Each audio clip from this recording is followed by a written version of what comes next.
Y estamos en una fecha muy especial, ¿no? Estamos cerquita de Navidad. Y en Navidad celebramos algo, celebramos el cumplimiento de la promesa de un Mesías. Mesías es la palabra en hebreo, Cristo es en griego, pero significa ungido, significa elegido y capacitado para algo en especial. Significa que esa persona levantada por Dios va a tener una función especial, y dentro de esa función Dios la va a usar para restaurar parte del diseño original que Dios tenía para esa situación, para ese momento. Cuando el Señor hizo y diseñó todo, al verlo dijo: esto es bueno.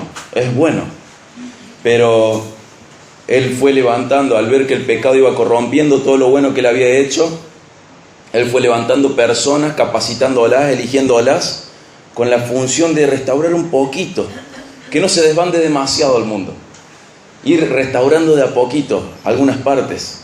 Y Él levantó personas con esta función, levantó por ejemplo profetas, levantó reyes, levantó sacerdotes. Todos ellos eran ungidos, todos ellos eran de una manera menor Mesías, pero nosotros en Navidad festejamos la llegada del gran Mesías, de el Mesías. Y vamos a hacer un recorrido muy breve por la Biblia. Nosotros podemos encarar esta fecha de un montón de maneras y en este momento, muchas gracias, quería encararlo así. Pero acompáñenme a Génesis 3:15.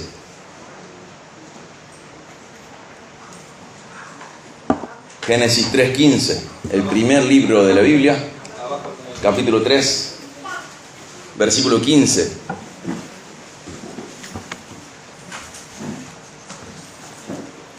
Y ahí tenemos palabras de Dios. Y lo interesante es que están dirigidas al enemigo. Tenemos a Dios hablándole a la serpiente ahí. Y a este versículo se le dice protoevangelio, se le dice evangelio primitivo. Es como una muestra del evangelio. Y Dios le dice a su enemigo esto, Génesis 3:15: pondré enemistad entre tú y la mujer, entre tu simiente y su simiente, y él te herirá en la cabeza y tú le herirás en el talón. Y ahí comienza algo. Le dice a su enemigo: de la mujer va a venir un descendiente, y ese descendiente va a ser herido por vos, pero ese descendiente te va a pisar la cabeza, te va a destruir. Y ahí empieza una esperanza en la humanidad. Acá los únicos humanos que había eran testigos de esto, eran Adán y Eva, y empieza, y estamos hablando más o menos del año 4000 antes de Cristo, hace 6000 años o un poco más. Y comienza una esperanza de destrucción de ese enemigo, destrucción de sus obras. Las obras tienen que ver con las consecuencias del pecado. La obra es el pecado y su consecuencia. La paga del pecado es muerte. Entonces, por esas obras, por ese pecado, las consecuencias iban a ser todas las facetas de la muerte. La física, eso que nos está pasando todo el tiempo a todos. Hoy estamos más muertos, nuestro cuerpo está más muerto que ayer.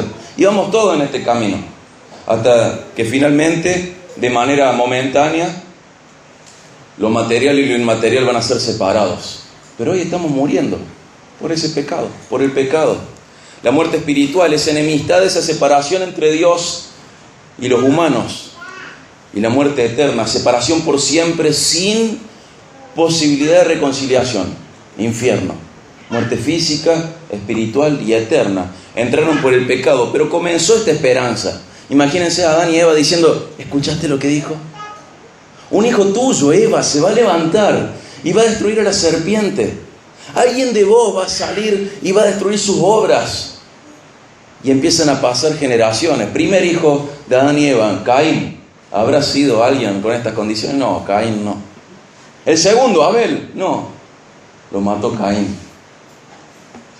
¿Cuándo llega ese gran descendiente que era capaz de destruir al pecado y a la muerte y al enemigo para siempre? Aparece Set, muy parecido a Adán. ¿Será este? La Biblia no nos indica nada muy especial. Y sigue la Biblia: Adán, Set, Enos, Cainán, Mahalaleel, Jared, Enoc, Matusalén el viejito. ¿Habrá sido Enoc? No, se fue Enoc, no era Enoc. Matusalén, no. Cuando llegó el diluvio, prácticamente en el mismo momento Matusalén murió. Pero Matusalén tenía un hijo que se llamaba Lamec. Hay dos Lamec ahí al principio de Génesis, pero vamos a hablar de uno de los Lamec. Y Lamec va a tener un hijo. Fíjense en Génesis 5:29. Lamec va a tener un hijo. Ya van 1, 2, 3, 4, 5, 6, 7, 8, 9, 10 generaciones que sabían de esta promesa de Dios, esta profecía de que se iba a levantar alguien que iba a destruir al enemigo. Génesis 5:29. Y dice que Lamec le puso por nombre Noé, diciendo: este nos dará descanso de nuestro labor y del trabajo de nuestras manos por causa de la tierra que el Señor ha maldecido. ¿Se dan cuenta? Van 10 generaciones. Va Adán, su hijo, su nieto, su bisnieto, su tataranieto, su chosno, una palabra nueva para algunos, su tataranieto, 10 generaciones. Y Lamec, al ver a su esposa embarazada, dice: este debe ser, este va a sacar la maldición sobre la tierra, este debe ser incluso aquel que va a derrotar al enemigo, este. Y ya estamos en el año 2300 antes de Cristo. Noé.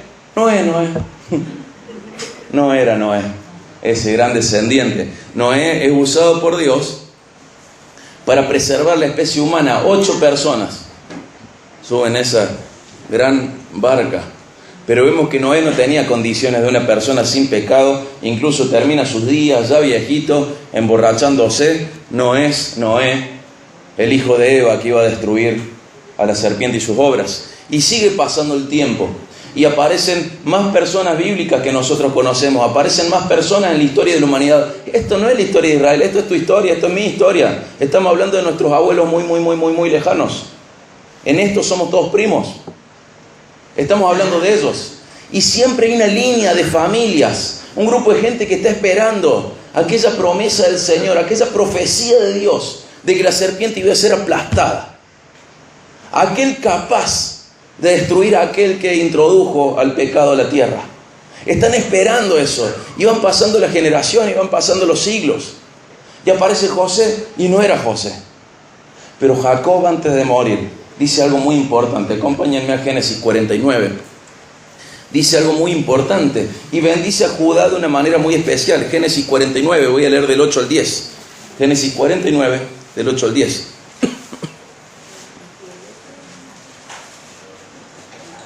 Ya estamos en el año 1500 antes de Cristo. Desde la promesa han pasado 2500 años. Y llegamos al 1500 antes de Cristo. Y Jacob, viejo, muy viejo, antes de morir, mira a sus hijos. Y porque Dios así lo dispuso, lo mira Judá y dice esto de Judá. Génesis 49, 8. A ti, Judá, te alabarán tus hermanos. Tu mano estará en el cuello de tus enemigos. Se inclinarán a ti los hijos de tu padre. Cachorro de leones, Judá. De la presa, hijo mío, ha subido, se agazapa, se echa como león o como leona. ¿Quién lo despertará? El cetro no se apartará de Judá, ni la vara de gobernante de entre sus pies, hasta que venga Silo. Y a él sea dada la obediencia de los pueblos. ¡Qué bendición! No le dice, te dejo un terrenito, te dejo una hectárea de campo. Lo bendice de tal manera que le dice: Judá, vos vas a tener por el cuello a tus enemigos. Vos vas a ser como león en el campo, no sos presa de nadie, vos sos el rey. Y el cetro nunca se va a apartar de entre tus pies. Vos vas a reinar. Es más, la vara de gobernante nunca se va a apartar de vos hasta que venga esta persona que todavía no sabemos quién es, Silo. Y a él sea dada la obediencia de los pueblos. Una persona frente a la cual toda lengua, toda tribu, toda nación, todo el mundo se iba a arrodillar. No importaba el idioma, no importaba el color de piel, no importaba la plata, no importaba el peso, no importaba la historia, no importaba el apellido. Toda la obediencia de todos los pueblos se iban a arrodillar frente a este descendiente de Judá. Y ya estamos en el 1500. Y ya tenemos que ir sumando las figuritas. Hijo de Eva. Sabemos que ahora es de la tribu de Judá. Y pasan 100 años más y aparece un gran libertador. Gran libertador. Una persona que termina sus días de una manera maravillosa. Y Dios dice de él que era un hombre muy manso, pero al final era manso. Al principio de su historia él tiene que huir, porque mata a trompadas a un egipcio. No era así al principio Moisés. Y Moisés es una persona muy especial, es cuidada por Dios. Hasta el día de hoy llamamos a ese mueble donde ponemos nuestros bebés como él. Le decimos Moisés por él, por algo que pasó hace 3.500 años. Fíjense si no es nuestra historia. Hace 3.500 años una mamá por la fe puso a su hijo entre los juncos, a su bebé recién nacido. Y por providencia y soberanía de Dios, ese bebé llegó a ser el nieto del emperador más importante de su momento, de la nación más importante de su tiempo, el nieto del faraón. ¿Será Moisés? No es Moisés, porque es de la tribu de Leví. Pero ¿cómo será este entonces el que viene, que es hijo de Eva, que es descendiente de Judá? Si Moisés fue tan gran libertador, nos sacó de la esclavitud, nos llevó a la tierra prometida, fue un guía. Moisés tiene superpoderes. ¿Tenés hambre? Pedile a Moisés. Fíjate lo que pasa. Moisés habla con Dios. Moisés sabe lo que Dios quiere. Moisés es amigo de Dios. Imagínate los viejos charlando. Yo estaba ese día que no teníamos para dónde ir. Y Moisés habló a Dios. Y Dios abrió el mar rojo. Yo estaba ese día quejándome y no teníamos carne. Y Moisés habló a Dios y se llenó de codornices. Y el maná, y esto, y el otro, Y cuando bajó del monte, ¿te acordás? Su rostro brillaba, no lo podíamos mirar de frente. Si no es Moisés, ¿cómo será este libertador? ¿Cómo será? Y acompáñenme a Deuteronomio 18:15. Y Moisés dice algo más. Deuteronomio 18:15. Y dice Moisés, acá exclama una profecía, entre otras cosas. La gente no quería que Moisés se fuera. La gente no quería que Moisés no pasara con ellos el Jordán, no llegara a la tierra prometida. La gente quería que Moisés siguiera y sabemos que Dios le dijo que no y es para otra prédica eso. Pero Moisés se está despidiendo, dice en Deuteronomio 18:15, un profeta de en medio de ti, de tus hermanos, como yo, te levantará el Señor tu Dios. A él oirán. Y ya sabemos que mucho más adelante, 1400 años después, el gran profeta va a decir, mis ovejas escuchen mi voz, la reconocen y me sigan. Y ya tenemos figuritas, más figuritas. Es hijo de Eva, descendiente de Eva, es descendiente de Judá, va a ser un profeta. Y sigue pasando el tiempo y pasamos 200 años más y llegamos a un nacimiento maravilloso. Vamos a Jueces 13. En Jueces 13 hay un nacimiento maravilloso, un nacimiento único. En Jueces 13 tenemos un cuadro que es muy, muy especial, muy raro. Jueces 13:2. Jueces 13:2. Dice, había un hombre de Sora, de la familia de los danitas, el cual se llamaba Manoa. Su mujer era estéril y no había tenido hijos. Entonces el ángel del Señor se le apareció a la mujer y le dijo, tú eres estéril y no has tenido hijos, pero vas a concebir y dar a luz un hijo. ¿Se dan cuenta? Está por anunciarse un nacimiento, se está anunciando un nacimiento. Y no es una evatest, no es una publicación en Instagram, en Twitter, en Facebook.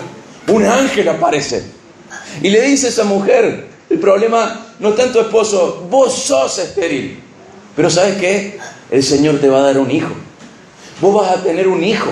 Y ese hijo va a ser consagrado a Dios. Y el capítulo sigue hablando de la consagración de esta persona tan importante.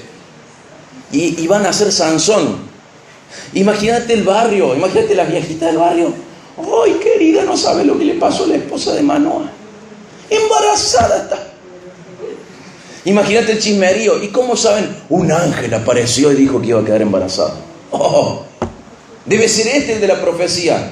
¿Es hijo de Eva? Sí, pero no es de la tribu de Judá. Y bueno, quizá Moisés cuando escribió Génesis se equivocó, porque este es de Dan, es de la tribu de Dan. Y siempre hubo familias que esperaban que se vayan cumpliendo todas esas señales en una sola persona. Imagínate ese momento, este ángel de Dios que se aparece frente a esta mujer y le dice: vos sos estéril, pero vas a dar a luz un hijo, y ese hijo va a ser consagrado y va a ser un libertador. Y ya sabemos quién es Sansón, y el chiste fácil me obliga: va a ser un Sansón, mujeriego, violento, preso de su corazón, una persona que sí seguía su corazón, un desastre, libertador, pero obviamente no es aquel que iba a destruir a la serpiente. Sansón no era. Y sigue pasando el tiempo, acabamos de dejar el 1200 antes de Cristo y llegamos al 1000 y aparece alguien de la tribu de Judá, fachero. Cuando la gente lo veía decía: qué lindo muchacho, muy lindo este muchacho. En el currículum, ¿cómo estás, David? Cazador de gigantes, leones, osos. ¿Será este? ¿Será este? Es lindo, es rey, es emperador. Está consolidando a Israel como imperio. Está conquistando. Luego su hijo Salomón va a hacer otra cosa. Pero David está consolidando el imperio de Israel. Ya no es Egipto quien manda la tierra. Ahora es Israel, por el gran rey David. Y David llega, año 1000 antes de Cristo, de la tribu de Judá. Adúltero, homicida. No puede ser el profetizado en Génesis. Es adúltero y es homicida. Señor, a cada rato vemos gente que se levanta y no es.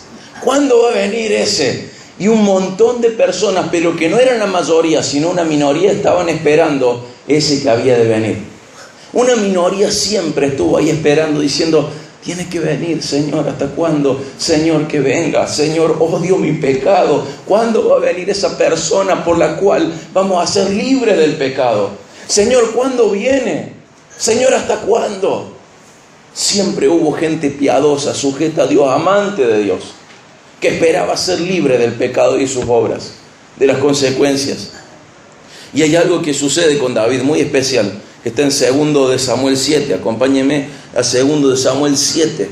Voy a leer del 8 al 16. Segundo libro de Samuel, capítulo 7, versículos 8 al 16.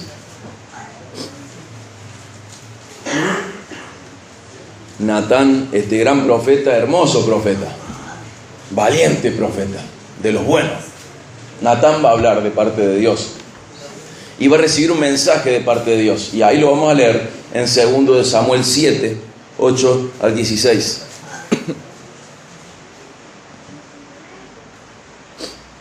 Ahora pues, así dirás a mi siervo David: así dice el Señor de los ejércitos: yo te tomé del pastizal de seguir las ovejas para que fueras príncipe sobre mi pueblo Israel. Y he estado contigo por donde quiera que has ido, y he exterminado a todos tus enemigos de delante de ti, y haré de ti un gran nombre, como el nombre de los grandes que hay en la tierra. Asignaré también un lugar para mi pueblo Israel, y lo plantaré allí a fin de que habite en su propio lugar, y no sea perturbado de nuevo, ni los malvados lo aflijan más como antes, desde el día en que ordené que hubiera jueces sobre mi pueblo Israel. A ti te daré reposo de todos tus enemigos. Ajá, está interesante esto, ¿no? ¿Será o no será? A ti te daré reposo de todos tus enemigos. Y sigue: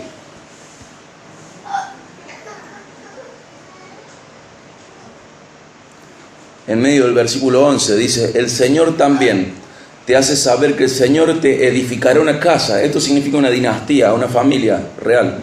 Cuando tus días se cumplen y reposes con tus padres. Sonamos. Le iba a dar victoria sobre sus enemigos, pero ¿qué le dice? Te vas a morir, vas a la tumba, vas a reposar con tus padres. Imagínate el siervo que era piadoso y estaba escuchando cómo Natán le profetizaba a David ahí con la oreja pegada diciendo: es este, y vas a reposar con tus padres. Y sigue la mitad del versículo 12: levantaré a tu descendiente después de ti, el cual saldrá de tus entrañas, y estableceré su reino. Él edificará casa a mi nombre, y yo estableceré el trono de su reino para siempre. Yo seré padre para él, y él será hijo para mí. Cuando comete iniquidad, lo castigaré con vara de hombres y con azotes de hijos de hombres. Pero mi misericordia no se apartará de él, como la aparté de Saúl, a quien quité de delante de ti. Tu casa y tu reino permanecerán para siempre delante de mí. Tu trono será establecido para siempre. Y hay algo muy interesante acá, porque dice que cuando este gran descendiente que va a forjar una dinastía, este gran descendiente que va a reinar para siempre, cuando este descendiente comete iniquidad, va a ser castigado con varas y azotes por parte de los hombres. Ustedes saben por qué fue castigado ese que vengo preanunciando indirectamente. No por sus propias iniquidades, fue castigado por Dios, por tus y mis iniquidades, cumpliendo su palabra. Dios es justo. La justicia de Dios no nos gusta cuando se aplica en nuestras vidas. Ninguna justicia nos gusta cuando se aplica en nuestras vidas. Cuando se aplica la de otro, decimos, y más vale que le caiga el peso de la ley, más vale, se lo merece. Salió borracho, mató a un niño por manejar borracho, que le caiga el peso de la ley. Porque la justicia y el amor tienen que ver con lo mismo. Pero cuando se trata de nosotros, la justicia no nos gusta. Queremos que Dios sea indulgente. Y este Dios, el único Dios verdadero, que es justo y que es amoroso, dijo, cuando Él comete iniquidad, lo castigaré con vara de hombres y con azotes de hijos de hombres. Y saben que Él no cometió iniquidad, la cometimos nosotros, pero el Padre se las adjudicó a Él y lo castigó en nuestro lugar. Y ya sabemos cómo es ese plan, ¿no? Y dice, mi misericordia no se apartará de Él. Y sigue el 16, ahí dice, tu casa y tu reino permanecerán para siempre delante de mí, y tu trono será establecido para siempre. Y ya tenemos entonces una persona que es descendiente de Eva, que es descendiente de Judá, pero se afina, Eva, humanidad, ¿no? Se va afinando el embudo de Judá, y ahora se va a una familia particular de Judá, y es de David, un descendiente de David. ¿Será Salomón? Chiste fácil de nuevo. Salomón fue un Salamón, se dejó guiar por sus 1000 mujeres, cometió todo tipo de pecado, fue un desastre Salomón. Pero siempre hubo gente que recordaba esta historia y la guardaba en su corazón. No es como ahora que prendemos la Biblia en el celu o en la tablet. No es como ahora que tenemos la Biblia debajo del brazo en internet y la podemos encontrar. Estaban los rollos, los pergaminos. Pero siempre hubo gente muy hermosa, muy amada, muy admirable, que tenía la Biblia en su corazón. Y recordaba, tiene que ser descendiente de Eva. No puede ser un ángel, no puede ser un animal, tiene que ser humano. Y tiene que ser descendiente de Judá, va a ser un rey eterno. Y tiene que ser descendiente de David, y su trono iba a ser para siempre, establecido frente a Dios, con la misericordia de Dios siempre sobre él. Y pasa el tiempo, y ya llegamos al 520 antes de Cristo. Y vamos al libro que para mí es el libro más difícil, más raro, no solo de entender, sino de predicar. Es el libro que dejo al final, Zacarías. Vamos a Zacarías, capítulo 6, vamos a leer del 11 al 13. Zacarías le va a hablar a una persona acá, va a profetizar, va a hablar de parte de Dios. Zacarías le va a hablar a una persona que se llama Josué. Josué, en hebreo, es el mismo nombre que Jesús. Así que usted piense que Zacarías le va a hablar a una persona que se llama Jesús. Zacarías 6. Zacarías 6, 11 al 13. Dios le dice a Zacarías esto. Zacarías 6, 11 al 13. ¿Vieron que es difícil de predicar? Por eso no lo encontramos. Escucho ruido de hojas y... Es difícil. Bueno, ya podemos decir que leímos una partecita, un pedacito. Zacarías es muy difícil ese libro, pero es hermoso, es increíble, es extraño. Pero qué gran libro. Y cuando lo leí, lo estudié, mi corazón quedó atrapado por este pedacito, por esta fracción, por esta parte. Dice Zacarías 6, que Dios le dice a Zacarías, y sigo escuchando hojas, así que tengo un poquito de paciencia. Zacarías 6 dice, 6:11, toma plata y oro, haz una corona y ponla en la cabeza del sumo sacerdote Josué. hijo de Josadak. ¿Qué nombre es Josué? Jesús. ¿Qué significa Jesús o Josué? Dios salva. Y le dice, hace una corona y pónela en la cabeza de Josué, de Jesús. Y dile, así dice el Señor de los ejércitos, vendrá un hombre cuyo nombre es renuevo, porque él brotará del lugar donde está y reedificará el templo del Señor. Sí, él reedificará el templo del Señor, y él llevará gloria, y se sentará, y gobernará en su trono. Será sacerdote sobre su trono, y habrá consejo de paz entre los dos oficios. Acá hay algo muy particular. Zacarías le está diciendo, inspirado por Dios, profetizando de parte de Dios a un Jesús, le dice, vos sos símbolo de uno que viene, vos sos sumo sacerdote, y yo ahora simbólicamente te corono rey, porque va a venir uno que va a ser sacerdote, va a ser sumo sacerdote, y también va a ser rey. Pero no nos olvidemos la figurita de Moisés. ¿Qué nos dijo Moisés que también tenía que ser? Profeta. Es descendiente de Eva, es humano, es descendiente de Judá, es descendiente de David, es profeta, es sumo sacerdote y es rey.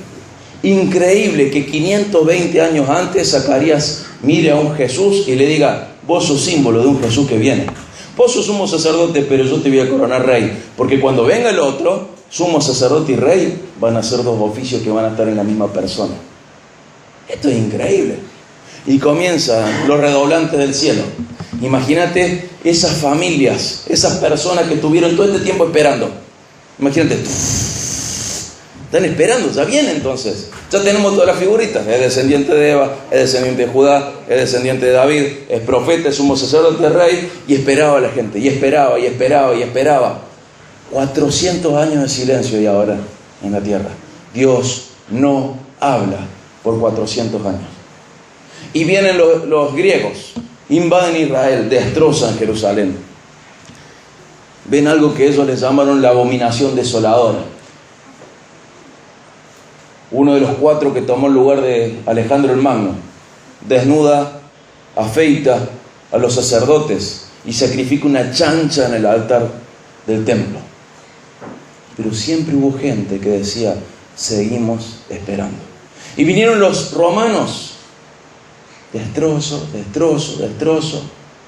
Y el templo queda en manos de una familia que lo consiguió por plata, la familia de Caifás, de Anás, toda esa familia.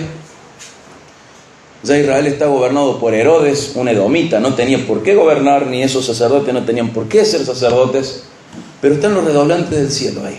Y gente seguía esperando, y no importa, van 4000 años, 400 años de silencio, pero estamos esperando, tiene que venir. ¿Por qué? Porque Dios es confiable. Entonces Él va a venir. Ese descendiente de Eva, de Judá, de David, sumo sacerdote, rey, profeta, tiene que venir, tiene que estar. Y ver la destrucción del templo, la destrucción de Jerusalén, y gente muriendo sin ver esa esperanza, sin verla cumplida, esperando, Señor, ¿te has olvidado de nosotros?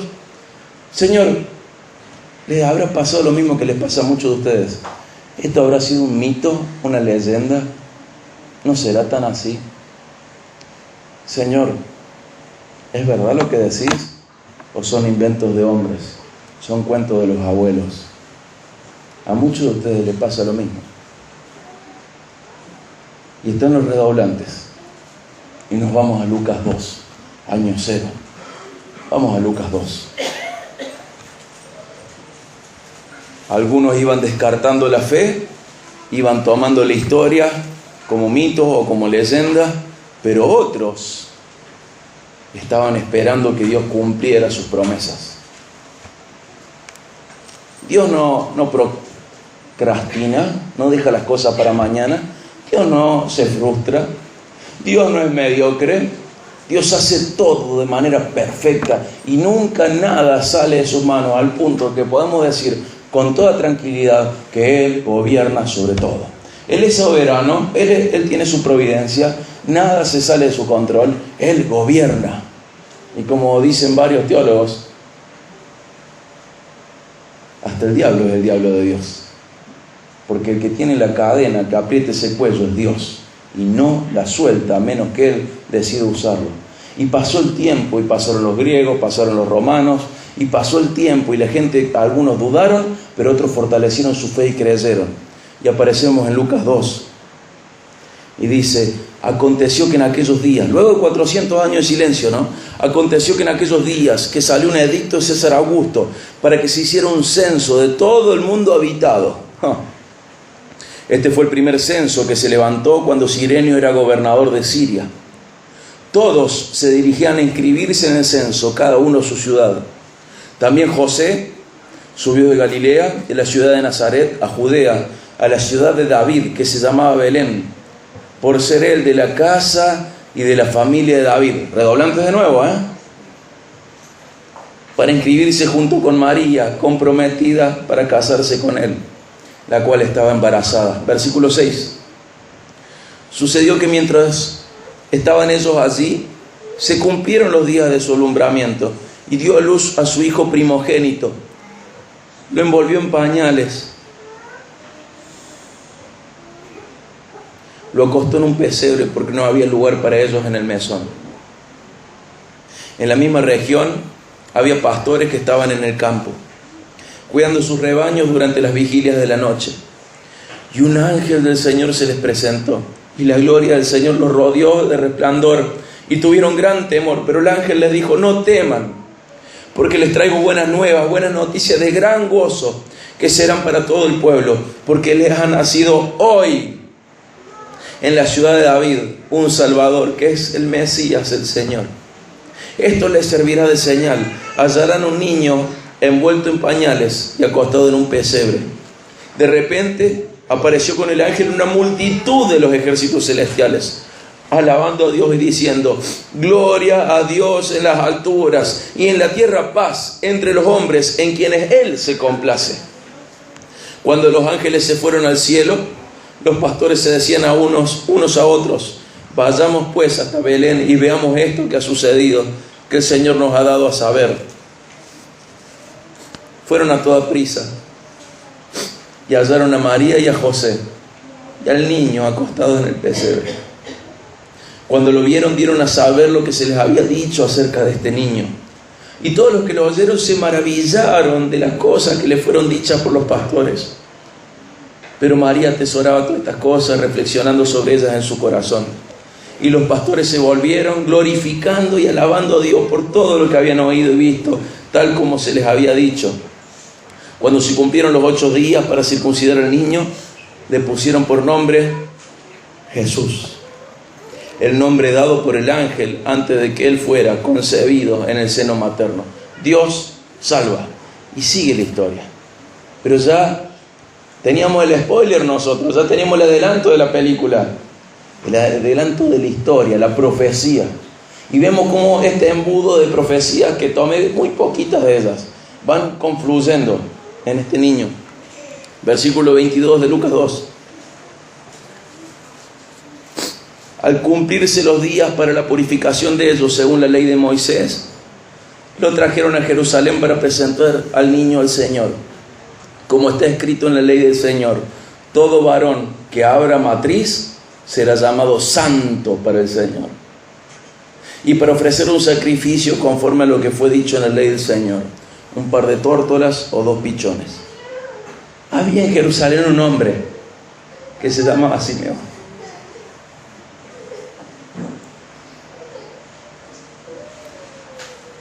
Este hombre justo y piadoso esperaba la consolación de Israel. Un viejito estaba esperando todas esas promesas. De esos viejos sabios, que no hay muchos. De esos viejos sabios, que no hay muchos. Y que hay que valorarlos. Y el Espíritu Santo estaba sobre él. Y por el Espíritu Santo se le había revelado que no vería la muerte sin antes ver al Cristo del Señor, al Mesías, al ungido. Movido por el Espíritu fue al templo, y cuando los padres del niño Jesús lo trajeron para cumplir por él el rito de la ley, tiene 40 años Jesús, 40 días Jesús, es un bebito chiquitito. Dice que Simeón, dice el versículo 28, tomó al niño en sus brazos y bendijo a Dios diciendo, ahora Señor, permite que tu siervo se vaya en paz, conforme a tu palabra, porque mis ojos han visto tu salvación, la cual has preparado en presencia de todos los pueblos, luz de revelación a los gentiles y gloria de tu pueblo Israel. ¿Se dan cuenta de lo que pasa acá? Se voy a volver, seguimos en el 33.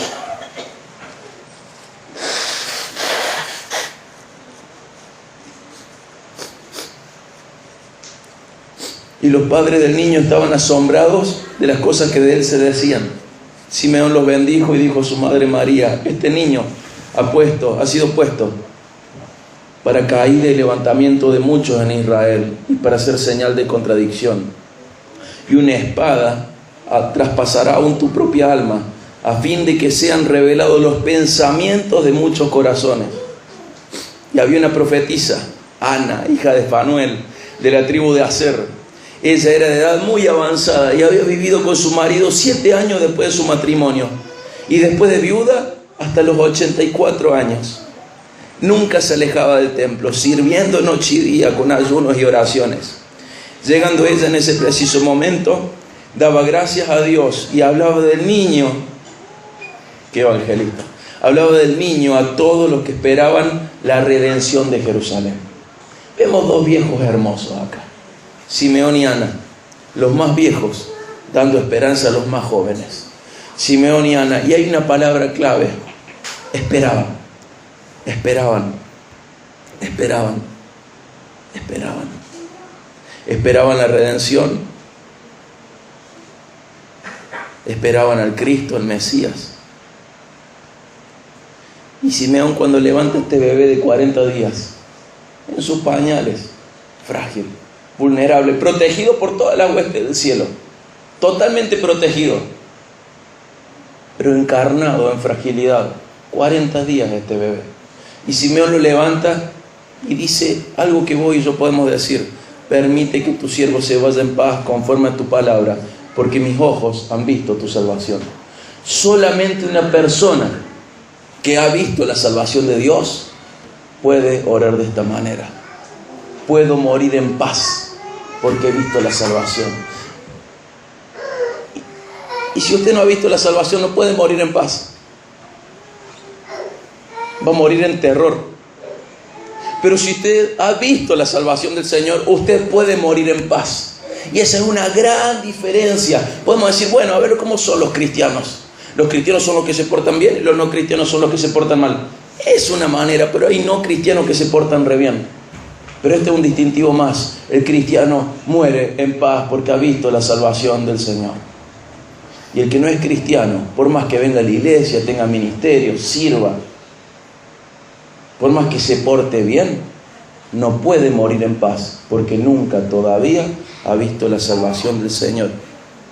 Y nosotros podemos morir en paz como Simeón, porque hemos visto a Jesús, a Cristo, hemos visto la salvación de Dios. Y Él en un momento se levanta y nos cuenta Juan en 10:10, dice: yo he venido para que tengan vida y que la tengan en abundancia. Él es aquel del que escucharon a Adán y Eva. Él es aquel que cumple todo lo que Jacob profetizó sobre Judá. Él es aquel profeta que se iba a levantar de entre sus hermanos, que profetizó Moisés. Él es el hijo de David, que iba a ser rey para siempre. Él es el que va a ser castigado por las iniquidades, que las va a tomar como propias, aunque no eran propias. Castigado por Dios, usando a hombres, como si las iniquidades fueran suyas, pero no eran las suyas. Por eso Simeón dice: esto es redención, esto es salvación. Ana y Simeón dicen: hemos visto la salvación, hemos visto la redención. Pero había gente esperando, había gente esperando en las promesas de Dios. Y en otro momento, este mismo Jesús, hablando con una de sus mejores amigas, va a decir: yo soy la resurrección y la vida. El que cree en mí, aunque esté muerto, vivirá. O como dice Job: yo sé que mi Redentor vive. Y cuando esté deshecha mi carne, con mis propios ojos lo voy a ver levantarse. Nuestro Rey vive. Y celebramos en Navidad el cumplimiento de todas esas promesas, que fueron para formar un montón de cosas. Y hoy por tiempo no podemos hablar, porque podemos hablar años de esto, Dios se tomó miles de años para contarnos esta historia. Pero vemos que Él tiene 3 oficios. Es profeta, como el profetizado por Moisés. Y como profeta, Él ha dado a conocer a Dios de manera perfecta y clara. Él ha dado a conocer el mensaje de Dios y por Él tenemos salvación. Sin Él estaríamos con la revelación de Dios incompleta, pero en Él podemos saber cómo es Dios porque Él nos ha dado a conocer al Padre. Él es el profeta perfecto, el que profetizó Moisés. Él también es el sumo sacerdote que Zacarías vio proféticamente sobre otro Jesús, sobre otro Josué, y dijo: vos sos sumo sacerdote, pero va a venir uno que va a unir los 2 oficios, sumo sacerdote y también rey. Él es el sumo sacerdote, nuestro intermediario, el que cumplió la ley, el que se dio a sí mismo y el que intercede por nosotros continuamente frente al Padre. Él es el sumo sacerdote, que es también rey, ese rey que se esperaba desde el tiempo de José, desde el tiempo de Jacob, de Judá, de David. Él es el sacerdote, el profeta y el rey. Y Él se fue. Él se fue.